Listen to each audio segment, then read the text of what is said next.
Well, looks like I'll actually get my top 15 best films of the year video out in time for the season of the Oscars.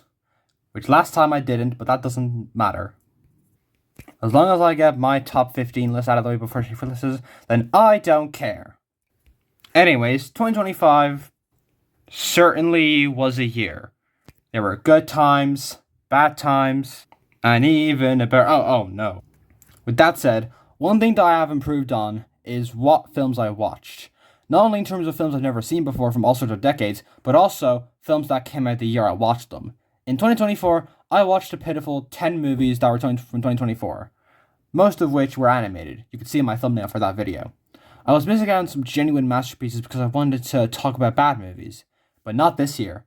This year, I wanted to be positive, so I watched a whopping 30 movies that were from 2025.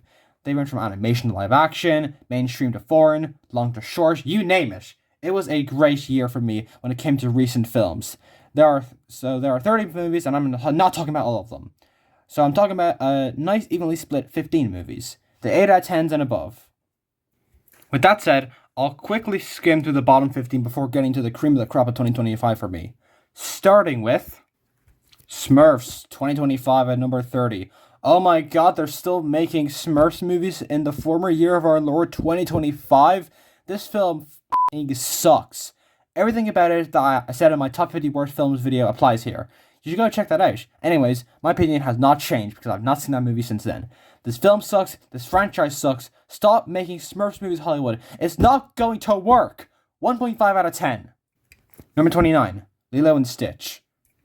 A boring remake at best and a disrespectful bastardization at worst that barely understands what the original film was going for, along with having some of the worst editing and comedy I've seen in a film this year. Watch the original and even the sequel that went direct to DVD. It'll be more realistic than the literal live-action remake. 4.5 out of 10. Number 28. A Minecraft movie. One of the most iconic films of 2025. This is a pretty bad but entertaining mess of a film. Nothing within it is actually funny, but the very concept of this movie is so idiotic and so corporate, it wraps around to being funny again. Some of the effects are fine. Jack Black and Jason Momoa work well off each other. Yeah, that's all I got. 4.5 out of 10. Number 27. Plankton, the movie. Out of the two SpongeBob movies that came out this year, this is the less good of them. The film is okay, but not good either. The songs are annoying, the plot is predictable, the 3D animation is really not good, and the film has a lot of jokes that are not very funny. I like the animation changes in some scenes, like when it goes to 2D, or like this 2.5D style that it did at some point. The voice actors are still giving their all, so SpongeBob isn't the most annoying creature on the planet, and occasionally there's a good joke. It's not good, but it's the Sistine Chapel compared to the Sandy Cheeks movie. 5 out of 10. Number 26. Jurassic World Rebirth. This is my first Jurassic World movie, and what a letdown. The trailers made this film look so much cooler than it actually was. Why didn't this marketing team get hired for Fixed? They would have made the film trailer look good. Anyways, this film has a cool concept that is used for one dinosaur. The dinosaur sequences are fine, but some effects look very off, and yet somehow it gets an Academy Award nomination despite that. The rest of the film has this corporate energy to it, and it isn't fun to watch. Plus, there are 5,000 characters that mean nothing. Either you do a plot with scientists or you do a plot with a family. Either one. Don't do both, because there's so many characters in the film that I don't care about. 5.5 out of 10. Number 25. The SpongeBob movie Search for SquarePants. This is the first SpongeBob movie I saw in cinemas, after missing the other three. See? Here's a picture of me. Was the wait worth it? What the do you think? Of course it wasn't.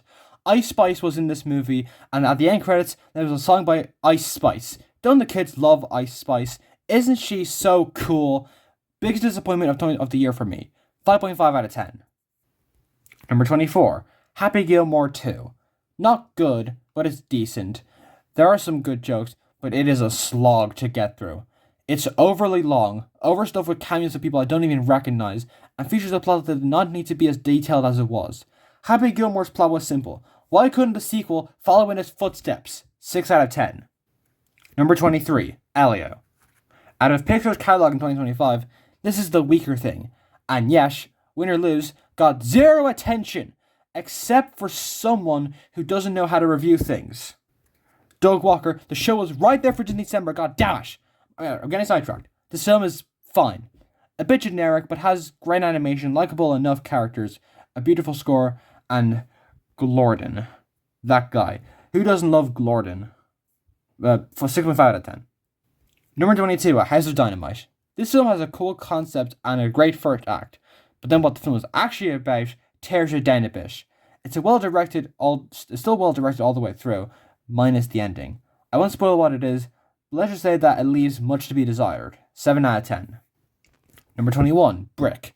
I kept seeing this film in Netflix's Coming Soon tab for years, but it never came. Until July 10th, 2025, when it came. I don't know, it's fine.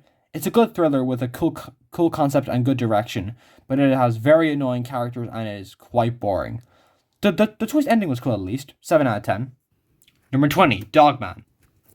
The Dogman series by Dave Pilkey is my favourite book series, so this is an incredibly faithful adaptation.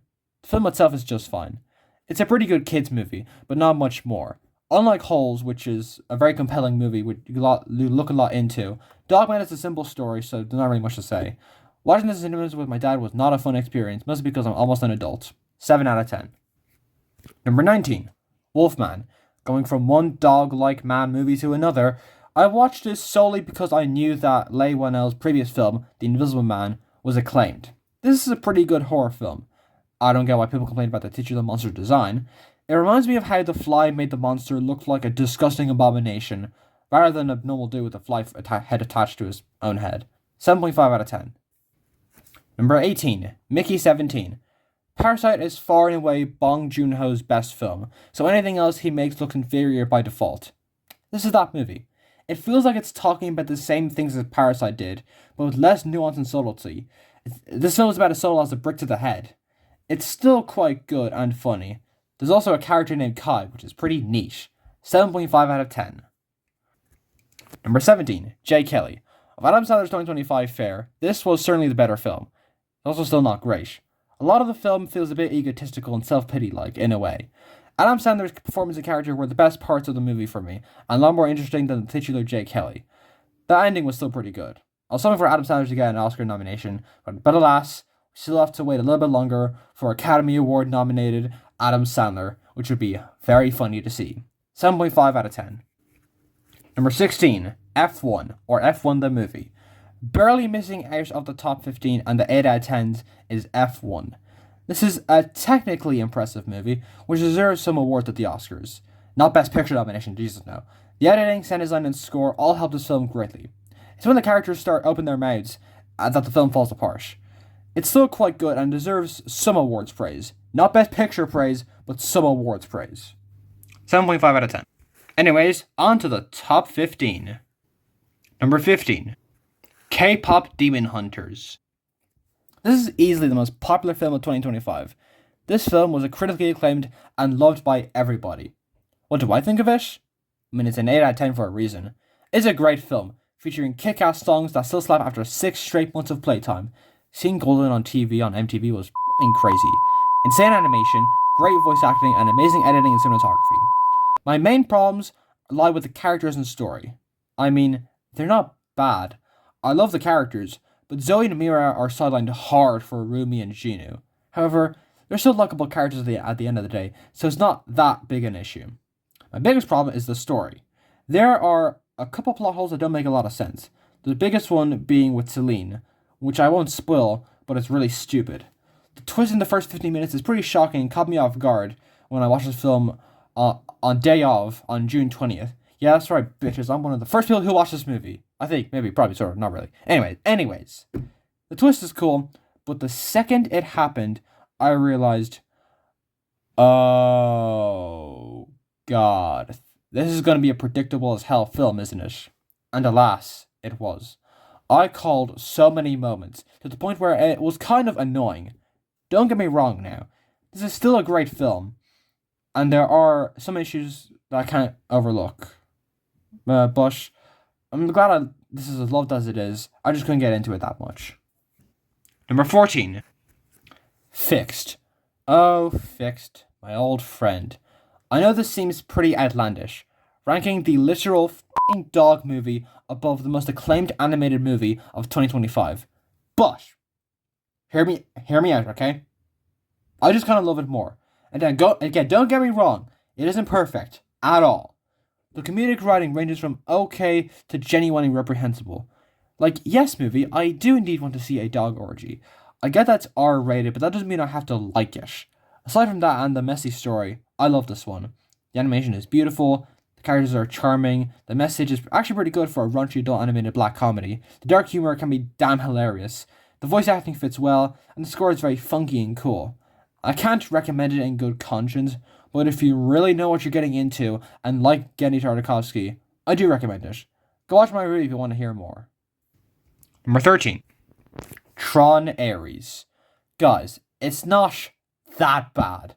Let's get the elephant in the room out of the way. Jared Leto is fine in this, okay? He actually works well in the first half when he's just playing out an emotionless killing machine of a program. It's when he starts to go conscience that his dry acting becomes apparent. The film is still cool though. The soundtrack slaps. The effects actually look pretty good for a 2025 film that isn't Avatar. The other performances are fine. The editing and cinematography are cool, and the story and concept work very well. It's when the characters open their mouths that everything falls apart. I know I said that when I was talking about F1, but I don't care. The same sentiment applies here. I don't care about these characters at all. They aren't interesting characters in the slightest. I mean, they are a little bit, but like the way they're written doesn't help. Although they do say shit at some point in this movie, which is pretty funny for a Disney movie as well, which is again pretty funny. This film, in my opinion, is a little overhated. Not as much as fixed, but still a little bit overhated, and it isn't as bad as you think. Jared Leto's performance aside. Number 12. Wake Up Dead Man, a Knives Out mystery. The third installment in the Knives Out trilogy, this film isn't as funny as the other two, going for a more dramatic approach with its story. That's not to say there are no jokes, because, oh boy, there are. The film was also well written, and I didn't guess the murderer until the very end, which is pretty good. The lead priest was great, and I only realized after watching That's My Boy that this could potentially have been an inspiration, that film could have potentially been an inspiration for this, because in That's My Boy, there's a character, a priest, who killed someone in the ring and became a priest because of it. And the same applies with Wake Up Dead Man, which is very funny. It makes me think that Rian Johnson got inspired by one of Adam Sandler's most hated movies, which was very funny to me. Anyways, the lead priest was great, and Josh Brolin was impeccable as the psychotic Wicks. And of course, how could I neglect to mention the amazing Benoit Blanc, once again brought to life by Daniel Craig. The other characters are okay. Like, the guys from the first and even the second films were a little bit more interesting and led to more great moments. Here, the characters are sort of just alright. Because of that, I would rank this film below the second, but they're at the same level. This film still has amazing direction, music, sets, and cinematography, which I've come to expect from post-Last Jedi Rian Johnson. From the same guy that made Ozymandias, that makes sense. Check it out. You don't even need to watch the others to enjoy it. But I mean, you can still watch them, because they're still good movies. Number 11. Drop. This may seem a bit random, but after hearing how this Blumhouse film was complete dog shit, I had to check it out for myself, and I loved it. The film has a great concept, and they execute it pretty well. I didn't get who was sending the drops, and it caught me by surprise. The film has great direction and cinematography that makes you feel as tense as our main character, who is well written and well performed, as well as the boyfriend. This is all the makings of a classic Hitchcockian thriller, until the end where it turns into a generic and goofy action film. It's not that much of a drop-off, but it's still quite noticeable.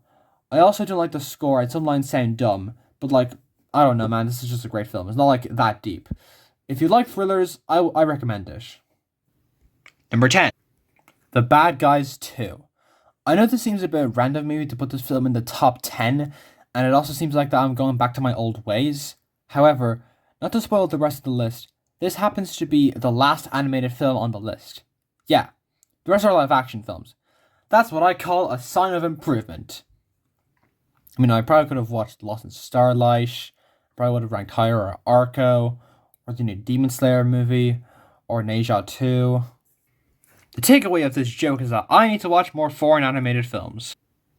Anyways, this movie was pretty great. Not a huge improvement over the original, but it's still quite enjoyable. The animation is even better than the first, the score is great, the heist sequences are nerve-wracking. Yeah, nerve-wracking, I said it. I like the new characters, and the ending is very funny. In terms of comedy, it's also a definite improvement. There are a lot of great jokes in this movie. The pitfalls of bad fart humor still apply, and that's just wonderful. The film's story is also a bit predictable and a bit lie reveal tropey.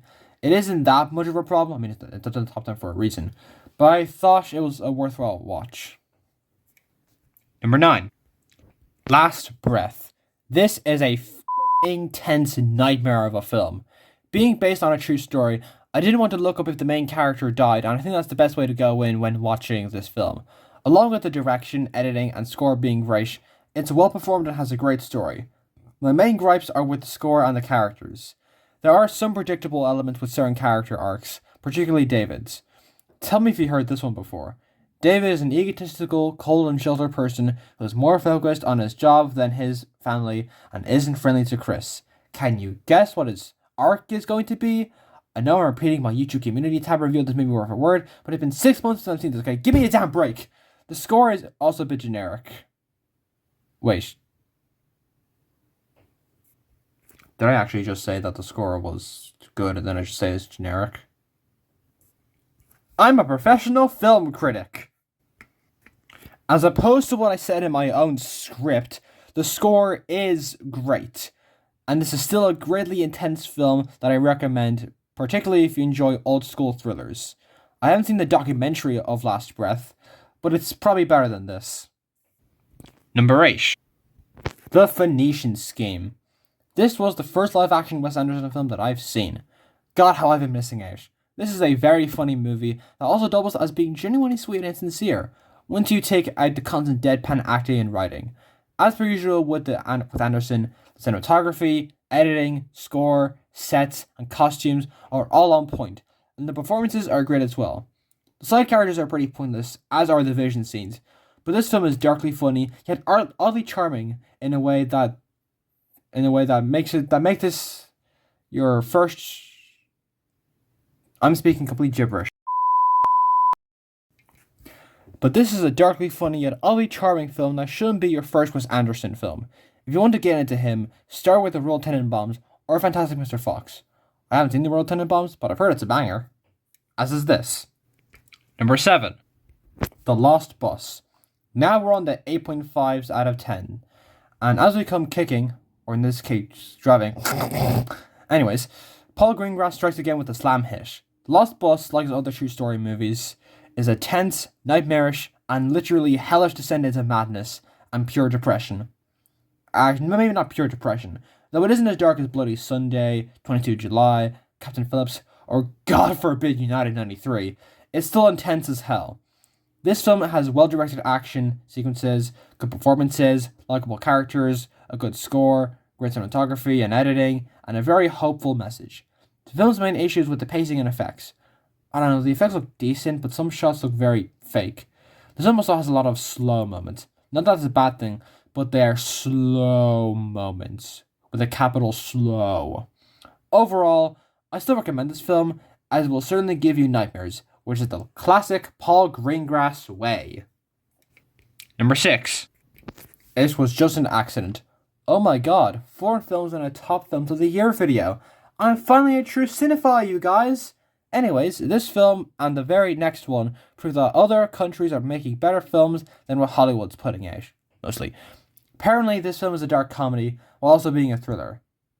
I didn't get that impression, but maybe I'm just a complete idiot, which I'm sure you couldn't expect by now, but still. It certainly was tense.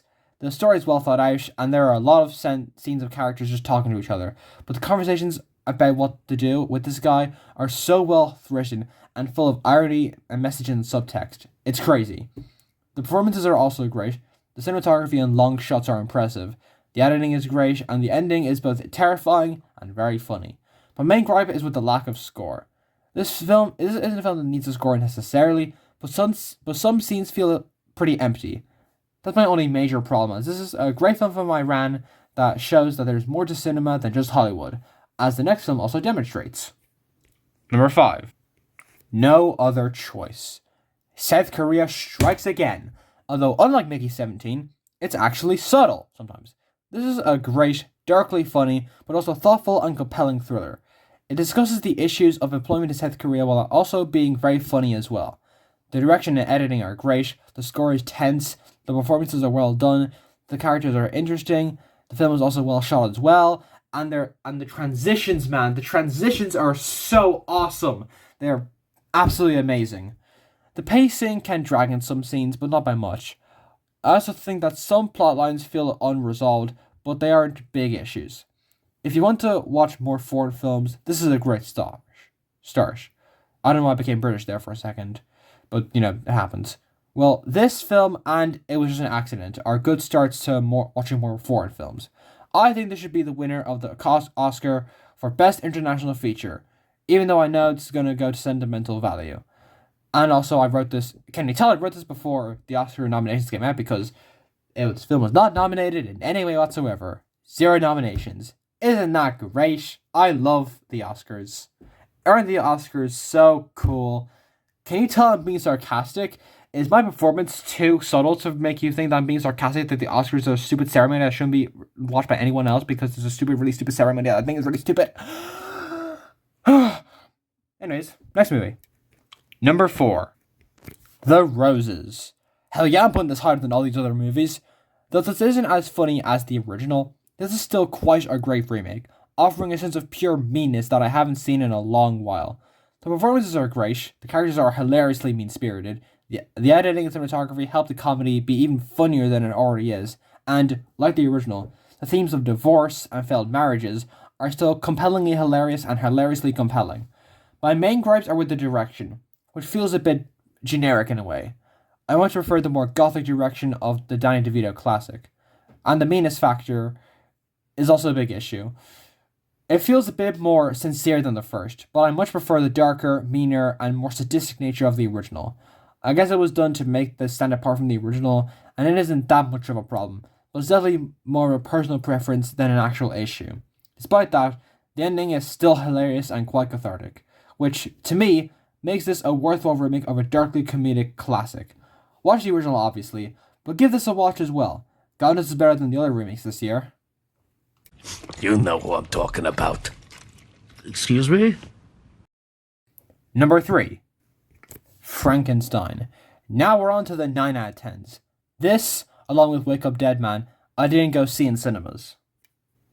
That doesn't make me a bad film watcher, Shafe, but holy f***ing shit. This film was incredible from beginning to end. Well, maybe not that much. My main issue is that some parts feel particularly long, mainly the monster's story. Okay, enough complaining. Holy shit! This film is the master of techniques. The sets, costumes, the editing, the lighting, the effects, the editing, the cinematography. Look at that f***ing shot! Are amazing. I love the Phoenician scheme, but this shit needs some Oscars pronto. The performances are also great, particularly Jacob Elordi, who is just perfect as the monster, and virtually unrecognizable. The other characters are great as well. The writing is pretty good, the characters are compelling, the themes are interesting, and the whole film just bleeds gothic horror, and I love it. You owe it to yourself to check out this soon-to-be gothic horror classic. Number 2. Bugonia. I absolutely loved this movie, until the ending. For this part, I'll get into spoilers, but I'll warn you when we get to it. This film was incredible from start to almost end finish. The writing is sharp, the performances are fantastic, the story is unique, I know it's a remake, shut up, the editing and cinematography are amazing, the score is tense, and the tone jumps back and forth in unexpected but welcome ways. Now I'm getting to spoilers, so skip to this part in order to avoid them. 3, okay, let's go. The ending f***ing sucks. So the whole plot of the film is about these two guys who kidnap a medical CEO because they think she's an alien. Take a wild f***ing guess what the plot twist is. She's an alien, of course. Why wouldn't that be it? I guess it's kind of funny that the film ends with everyone on Earth dying, but this ending is just so conceptually stupid. Why? Because it's f***ing predictable. It's the definition of predictable. When you go into this, you guess one of two things. Either Emma Stone is an alien, or she isn't. Most of the time, you would have guessed the latter first, so your first guess would be correct. This is such bullshit. Despite that horseshit ending, I'm using all the shits, this was an incredibly enjoyable experience, and despite that it has such a waste of an ending, I enjoyed the rest of the film thoroughly, so it isn't that much of a waste, I suppose. This is an excellent film that you should check out, although now you know the ending, so I guess you won't be disappointed by the stupid conclusion. There is one more film on this list, and if you've been keeping up with with film stuff this year, you know what I'm talking about. For me, 2025's only 10 out of 10.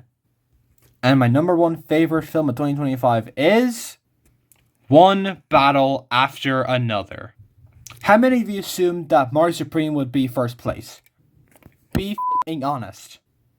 Anyways, watch a marvelous masterpiece of modern Hollywood. Literally everything about this movie is some form of perfect. Sharp direction, outstanding performances, relevant themes, great comedy, an anxiety-inducing score, interesting and compelling characters, well done editing, and cinematography, and on top of all of that, is never boring, despite being 2 hours and 42 minutes long. It constantly keeps you both on edge while also laughing as well. Sometimes it does both things at the exact same time.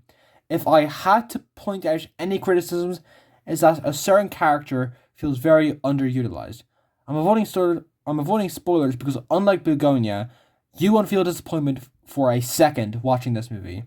As I've said before, you owe it to yourself to watch this unrelenting, funny, tense, heartwarming, epic masterpiece that shows that sometimes Hollywood still got it.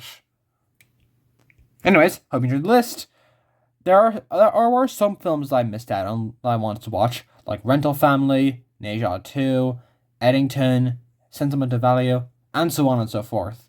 Hopefully, 2026 is cooking up some crazy bangers for us to watch. I already know the Odyssey is going to be big, but we'll have to wait to find out. Happy New Year, everyone! On the 29th when I'm recording this, I have very good forward-thinking skills.